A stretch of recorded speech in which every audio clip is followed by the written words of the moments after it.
Well, here we are. After over a year of living and traveling full-time on the road, crisscrossing the continent in our little Volvo station wagon with our 2 cats, we were finally taking a break and doing a month-long house sit for some dear friends of ours in Austin, Texas.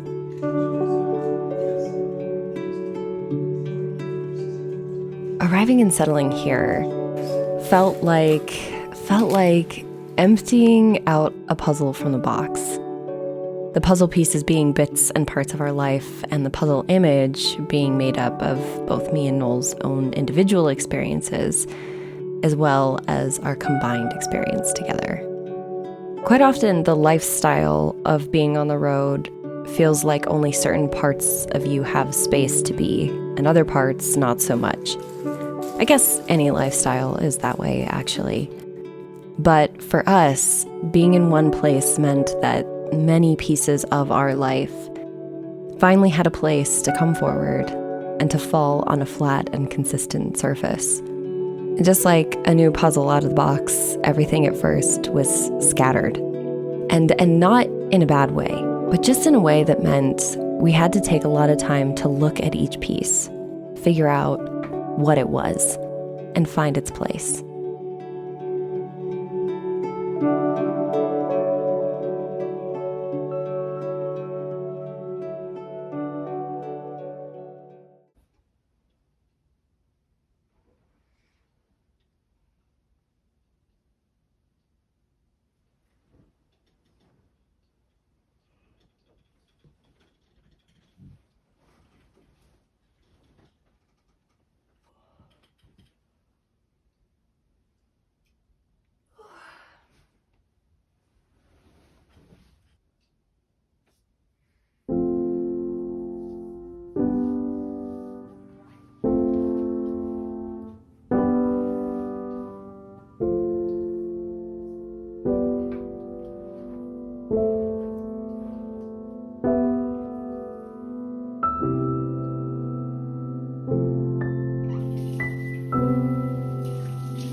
I'll see you there, friend. Hey, buddy. Good morning, friends. Welcome to Austin, Texas. It is so nice to be outside. Pretty much the entire time that we have been here, it has been over 105 degrees.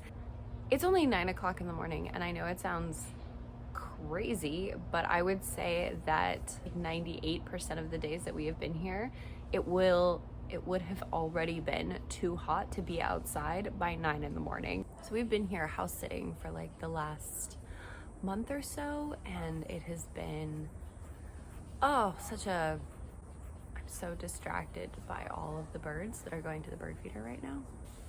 And I'm getting eaten by mosquitoes, like eaten.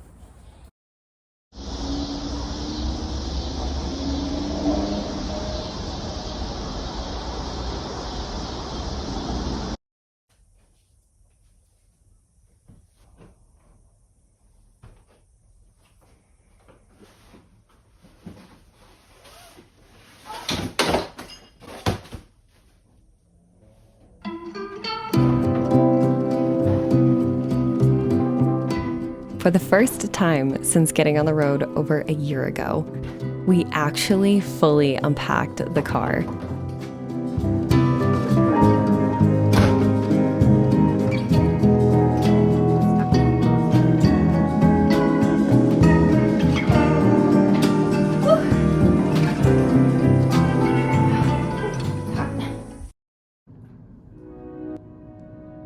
Are you guys both helping?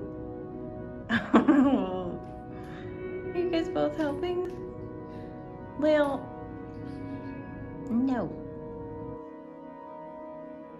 It's incredible how full a slow and simple life can be. How incredibly rich moments of simplicity and quiet really are. Everything slowed down for us in Austin. And more than anything, it was a time of a lot of quiet and inward introspection, which we really needed. So rather than going out and doing a bunch of things outside, we just wanted to stay home and do slow and quiet things. It was a time of a lot of processing, which I'm finding is just as important as the incredible experiences themselves that we've had.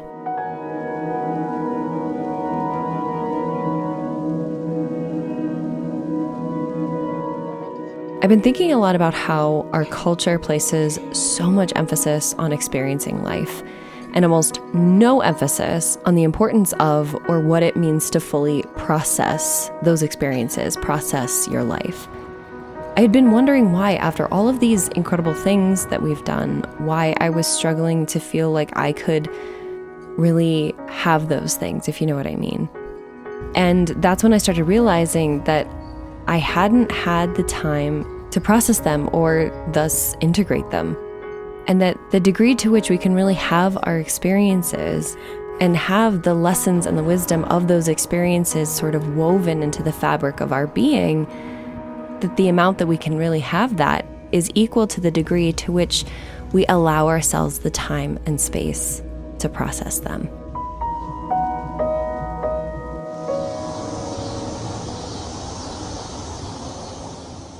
Well, it's craft central over here. Making a tiny bookcase. This might be one of the cutest things ever. We ended up going to Goodwill and they had this, which is what he's doing right now. Okay, so you get to guess, what is he making right now? It is a model of something, but you will not believe what it is. So if you guessed a tiny little bear bookstore. Wait, where's that little table that you made? Oh. Are you kidding me?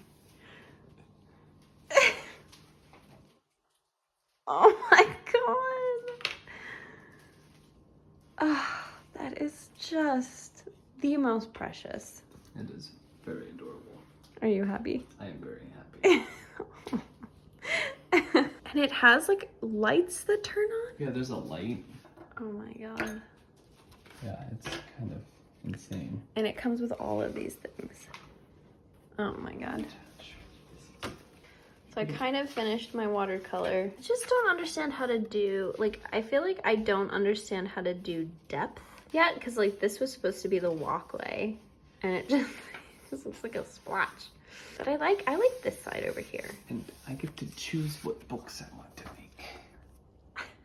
Oh my god. Oh, that's so cute.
He went on the roof. Noel immediately named him Miko, which I love. You want a brush? Yeah? Come on. Look at how much we just decided to give Lil a little brush. But it's like it's an undercoat brush, so Lil, this is like a small cat worth. Look at that. That's like a third of the size of you. Look at you. I legitimately have this very intense urge to learn how to turn this into yarn. To turn it into a tiny sweater. Maybe I could felt it. Like put it together, make a tiny hat. Do you want a tiny hat? Oh my god, I'm out of control.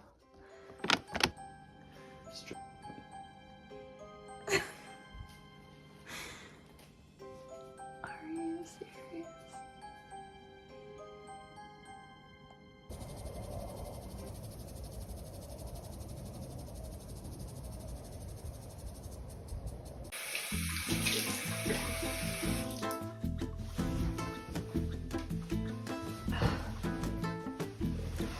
Well, that'll have to do, donkey.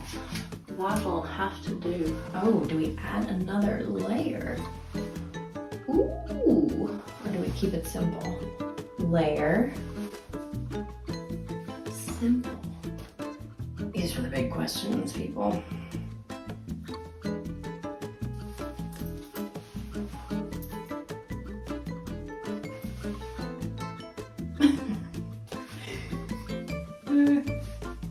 It's not that different. Is it?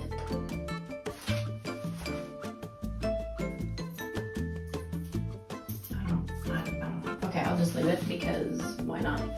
Okay, I'm gonna tell you guys about an existential crisis that I've been having about creating videos. Why would I start brushing my teeth after starting a topic?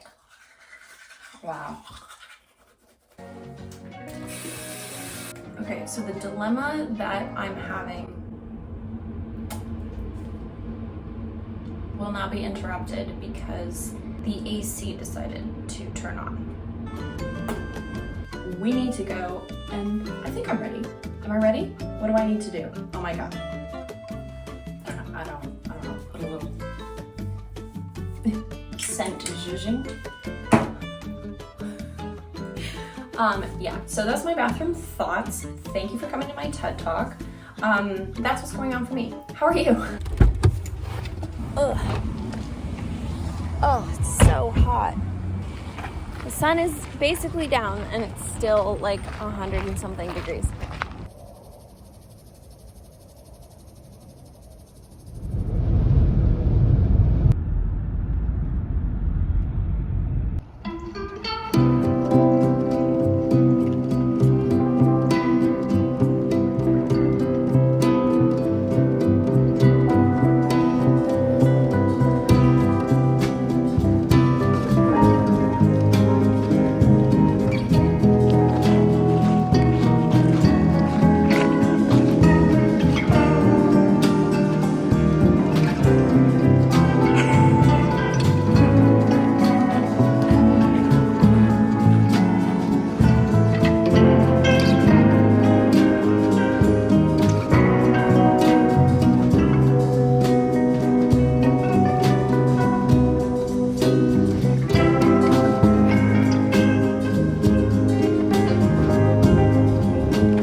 Okay, I'm doing it.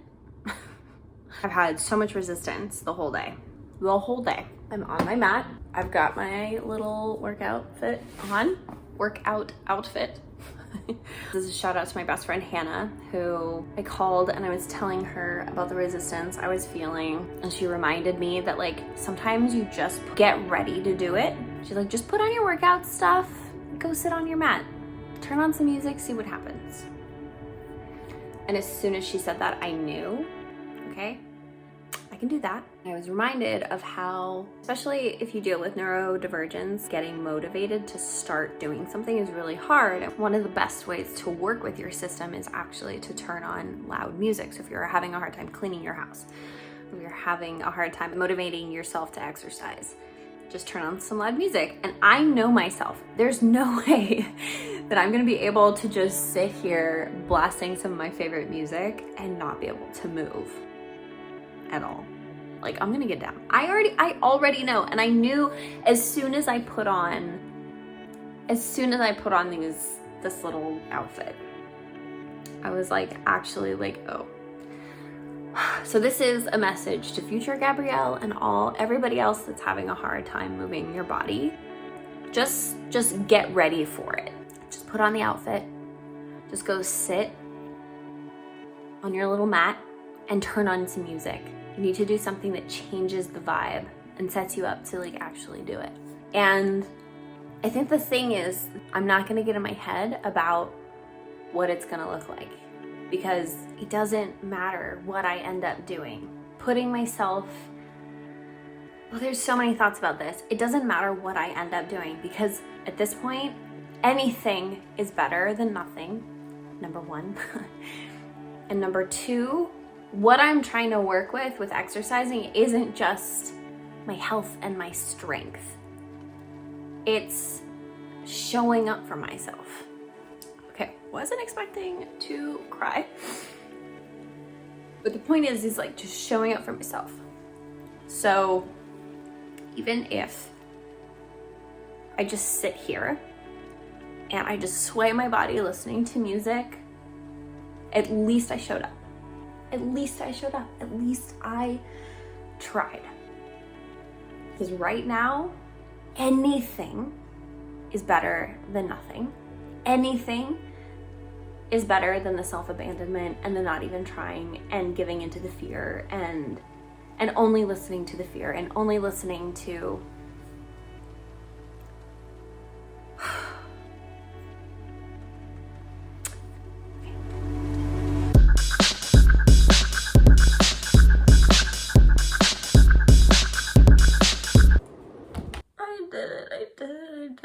It was so like a little tomato.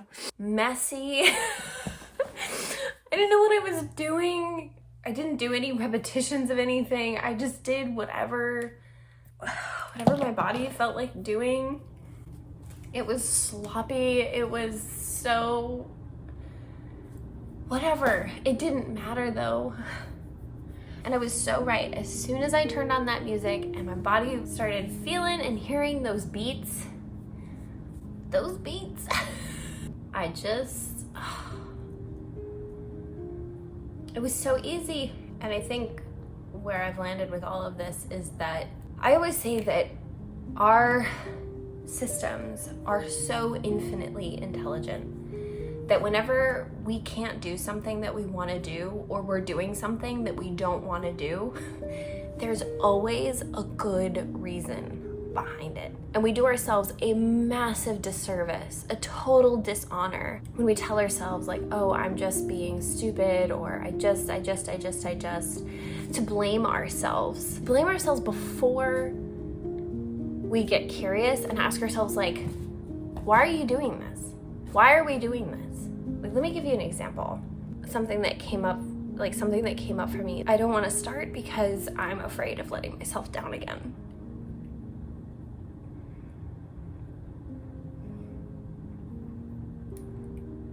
The ironic thing is I have been letting myself down by not showing up for myself. So I need to like work with that. And again, that it's just about showing up more than anything.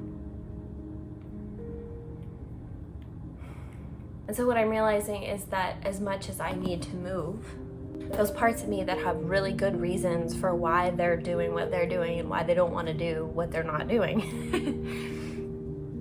they have a story and they have real logic behind them. And that rather than constantly fight myself, the way is in and through, and to listen to them. Because as soon as you get soft, as soon as I slow down, there's so much that comes up that's like, oh, that makes total sense of why you feel conflicted about something that, you know, linear logically sounds like such an amazing thing, such a positive thing, such an empowering thing. But our bodies, our systems don't work in a linear logical way. It's emotional, you know? So I'm glad that it was messy. I'm glad that it was just like the most ridiculous situation session ever, but I feel really proud. Yeah.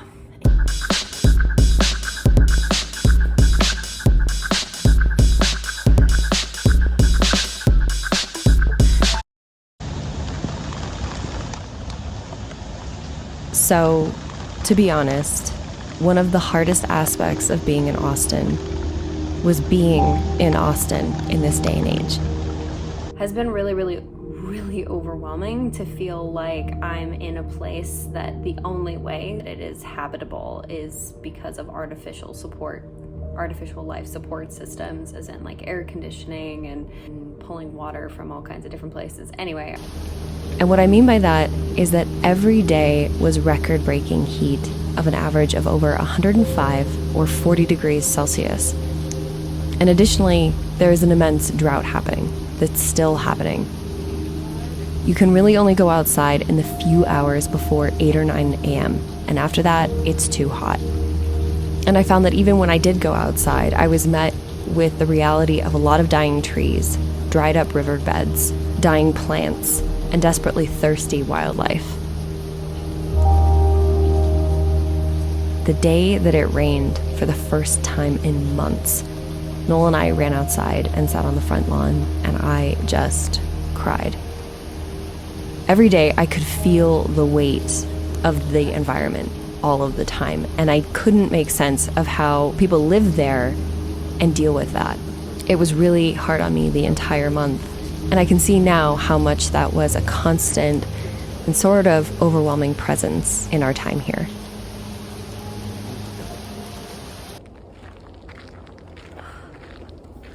This is the first and only time.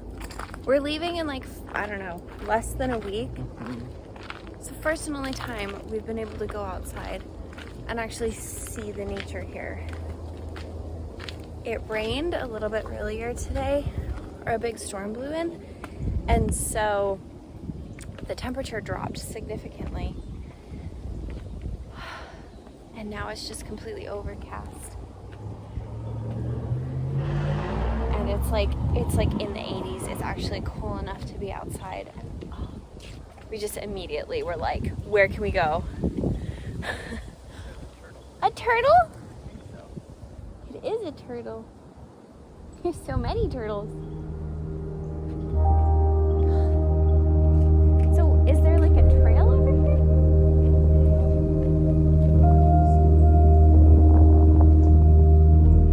Towards the end of our time here, the puzzle of our life had become a lot more clear, but maybe not in the traditional way of what people think of as clarity, because it wasn't about knowing what to do. It was that it brought forward a lot of questions about what we were doing and whether or not this lifestyle of constantly being on the move and always traveling would serve the chapter that was dawning for us.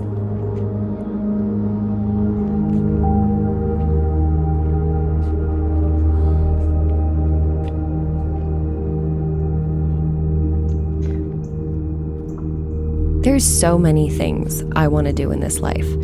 So many other kinds of adventures that I want to have, places I want to go, but also lifestyles I want to build or try out, skills I want to learn. And there's no doubt that I love road life. And honestly, I have a feeling road life is a way of living that will always, in some way, be a part of how we choose to live. And during our time here, the question that came forward and lingered for me was, and what else? What other dimensions do you want to explore? Who else do you want to be?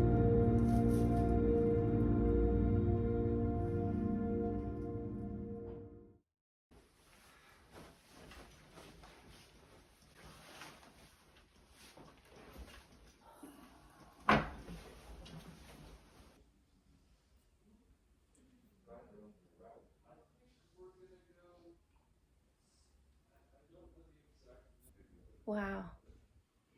Just feeling really grateful. Shut the door, because they're gonna be like, who is she talking to? This was such a big chapter. Like, you don't even, it's just the funniest thing, you know? It's just like you feel right about something, but you don't know where you're headed. Hi, buddy. And even though, you know, being here was really not at all what we thought, it was exactly what we needed. And I'm just, yeah, to have this time to just be in one place and just like completely let ourselves just like relax and just let down in a particular way that we haven't done in almost a year. The gift of that was pretty profound in so many ways. And so it's just such an interesting image to think that we're like leaving Austin and just driving completely into the unknown. But like, that's why we're doing this, because it's so, somehow doing things like that just feels like leaning, oh, that sounds so cheesy, but truly it's a feeling of living in a particular way that I have craved for so long, because you feel so connected simultaneously to the universe and to a sense of purpose. We don't know what we're going to next, but it's so funny. I was talking to my best friend, but it feels big. Anyway, I'm not gonna wax on poetic, but Bubba, you ready? Yeah, Bubba's ready. Bubba's ready.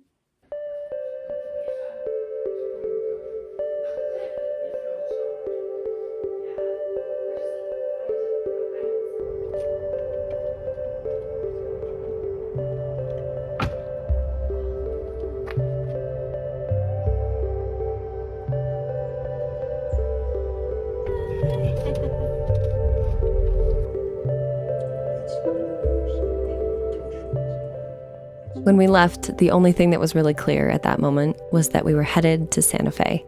And from there, we just knew that things would continue to unfold for us, which they did in incredible ways that we could have never have predicted. Thank you so much for watching. I'll see you next week. Sending my love.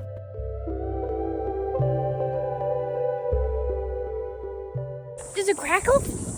Grackle! Great-tailed grackles. There are so many great-tailed grackles in Austin. Apparently, people view them a bit as a nuisance. But I would like to have a chat with them. They're not a nuisance. They're a grackle.